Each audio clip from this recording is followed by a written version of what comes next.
Hey everyone, welcome back to Did You Know? Today we're diving into one of the hottest topics in the financial world Bitcoin. Yep, you heard it right. Bitcoin hit $100,000. Let's unpack how we got here and why it's a big deal. One of the biggest drivers behind this surge is institutional adoption. With Bitcoin ETFs gaining approval, massive amounts of money have flowed into the market.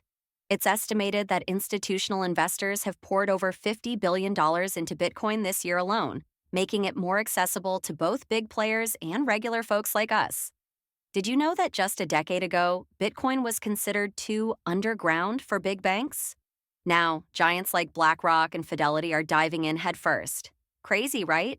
Another key factor: politics. The recent election of President Donald Trump, known for his pro-crypto stance, has stirred up optimism. His administration's decision to appoint crypto advocate Paul Atkins to head the SEC is seen as a green light for digital assets. Markets love stability, and this move has pumped confidence into the crypto world. Do you think political moves like this are good for Bitcoin, or are we heading into risky territory? Let us know in the comments. Here's another mind blower. Bitcoin's market cap now exceeds $2 trillion, making it the world's seventh largest asset. That's bigger than Tesla and even silver. This milestone signals a massive shift in how the world views digital currencies. Remember that guy who bought two pizzas for 10,000 BTC back in 2010? Those bitcoins would now be worth a whopping $1 billion. Imagine having that kind of foresight. This just shows how far Bitcoin has come in the last 14 years. If you had bought Bitcoin 5 years ago, how would your life look today? Share your thoughts.